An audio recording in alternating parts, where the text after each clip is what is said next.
Okay, so Aoife, you have played Final Fantasy 15, or at least a demo of it. I have. I played almost exactly 1 hour of it because they were very, very particular about that, and they wrestled the controller away from me as soon as that hour was up. Is it okay to be excited about Final Fantasy again? That's what I need to know. That's the big question. Yes, it is, because, and I mean, you know, I love Final Fantasy, and I know you love Final Fantasy too, so I was going into this very skeptical, because it's no secret that I was not a fan of the 13 trilogy. The 13, lasted a little bit of a while. The Fabula Nova Crystallis, or Drabula Nova Crystallis, I like to call it. And so you played the demo that will eventually be coming with Type 0, which is in a couple of weeks. That's quite soon, it's very soon. Yes, episode Duskade. So basically what the premise is your party is in that really slick looking car that you've seen, but it's broken down in this sort of open area, which kind of reminds me of the Calmlands from 10, and it's just very, very wide and spacious. But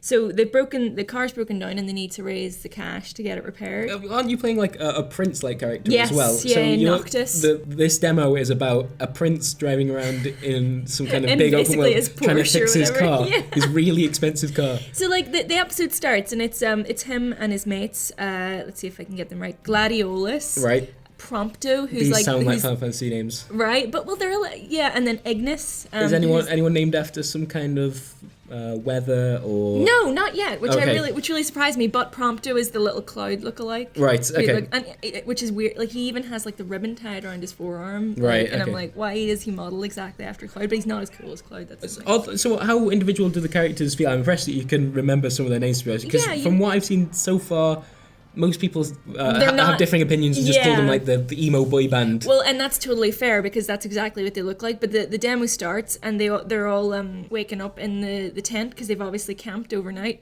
And so it starts off, and someone's phone's vibrating, like the alarm's going off, and I'm just like, what is happening? I was so prepared to not like it, but after a while, I don't know, it just sort of faded into the background. And they do, to answer your question, they do have kind of distinct personalities. Like, Prompto's really excitable and young and sort of very naive. Gladiolus is the sort of the tough dude. It's still kind of like anime tropes almost. Like, absolutely. Tropes, I guess. I mean, Noctis being the most brooding is obviously the protagonist. Yes. Protagonist. And then Ignis is like he's got this really weird British accent, and he's like the doctor type, like he's the one with the glasses and like the Michael Jackson gloves. So once they get outside this tent, that's kind of where like a lot of my cynicism melted away, because they walk outside and it's this massive open space. It's been the first time in a while playing a Final Fantasy game that I got this sense of, wow, like there's an actual world. Right. Like with Final Fantasy 13, that was at the very end of the game, if you even felt the same way. Like. I know, and I never did. I was waiting for that moment, and it never sort of came, because you were just wandering down these corridors, and playing through 15, I was just kind of like, I mean, it was a very, very small portion of the game, but I did feel like I wanted to explore and sort of look around more, and some of it was this very Jurassic Park moment where you're walking around in this massive big like dinosaur thing. It's like, it's so cool. The one with the big nose, the spiky, right? And he's got like, and he's like, ooh, and you get close enough to him and you can hear him splashing around and everything. That's amazing. Cool. So how about the combat itself, right? Because that, from what they've shown so far, it looks almost like Kingdom Heartsy. Yes, it's not your kind of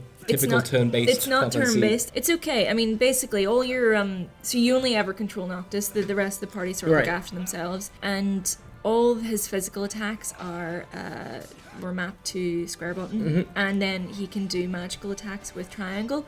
But his thing is that he can switch through different weapons and perform different magic attacks on the fly. So he's got like a drain lance that he can sort of take HP away from his enemies, or he's got like a dragoon jump where he like sort of jumps up and he disappears for a couple of seconds. And you're like, what what do I do now? And then there's a few other things like a tempest that kind of. So and the idea being that you will switch between these quite regularly. Yeah, quite regularly. I mean, it's more akin to Final Fantasy 13's combat than sort of the older ones, but. I've had a little bit of a problem locking onto things, but I think that's just me being shit more than anything else. But it's okay actually. I got the hang of it pretty quickly. And it seems like movement is quite different this time around as well, because there's obviously some kind of teleport that you can use. Yeah. The warp thing. Yeah. Which is quite cool. The first time that happened, I did it by accident. I was like, why am I up on the top of this giant thing? I just really freaked out. And he's also got a dedicated jump button, so when you're, which is really weird, because it was actually really funny. I was wandering around and I sort of hit a fence. And instead of thinking, oh, I can jump over this now, I kind of walked around the perimeter of the fence, like being an old school Final Fantasy. I was just like, I'm just gonna have to go this way, I guess. But no, the interesting thing as well was there's now a new mechanic where there's a day-night cycle. Okay. And at night there's more difficult enemies that come out, and there'll be higher levels and it'll be more difficult. So what your team can do is they can camp. And obviously, like, that's not new. You've always been able to, like, go to sleep and your HP and MP will restore. But the different thing is they can cook.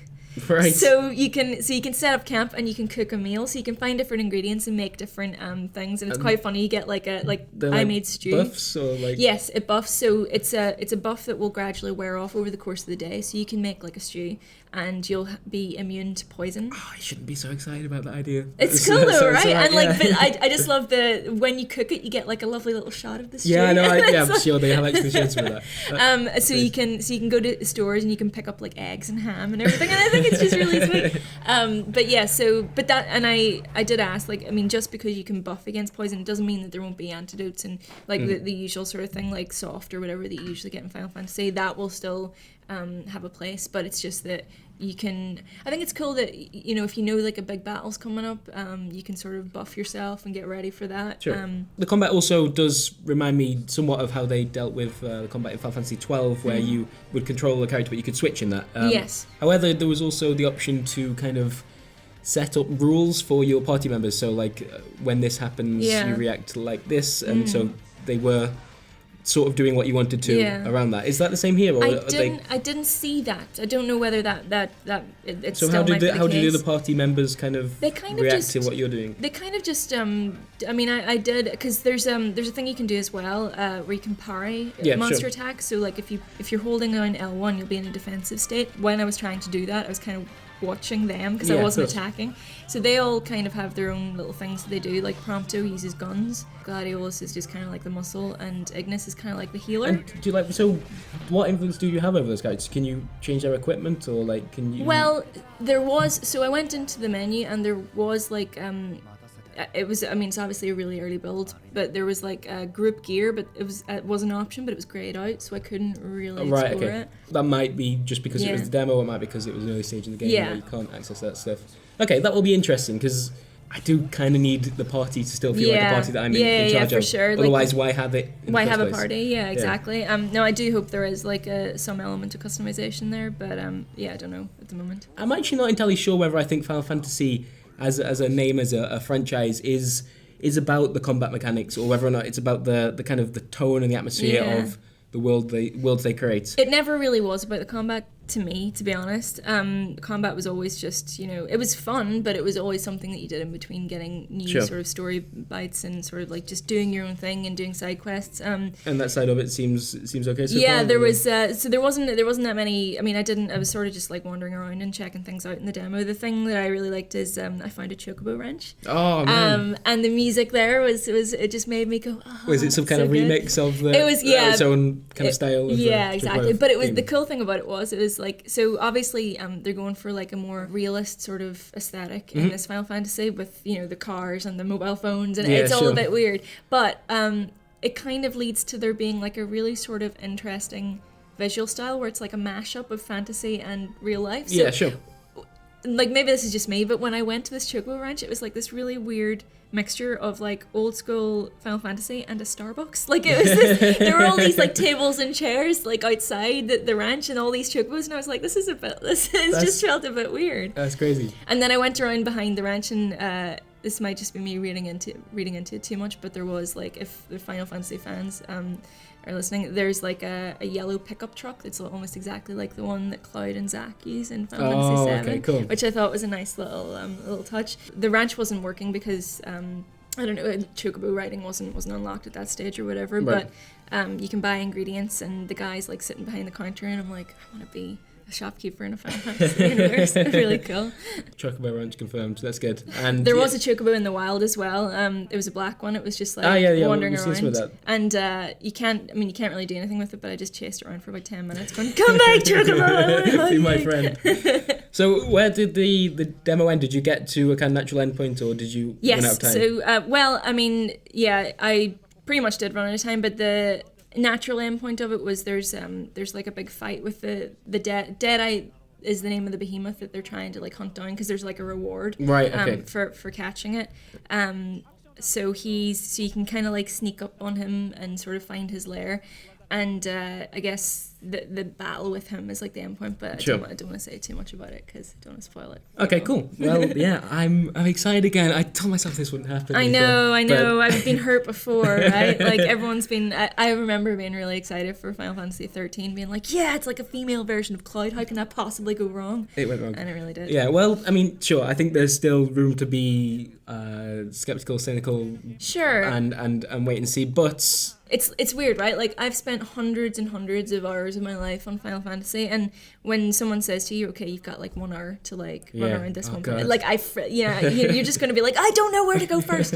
So I think there will be lots of parts of this demo that like I haven't seen, or like other people haven't seen. Sure. I think everyone will have a different experience going through it, which is kind of cool. I'm starting to believe. I'm starting to believe. Yeah, I think it might be good. Cool. Well, we should totally play this when the demo's out. Yes. On the 20th in Europe, I think. Might yes. be slightly before that in America, because that's how that works, unfortunately. Okay, cool. Well, thanks, Eva. No worries.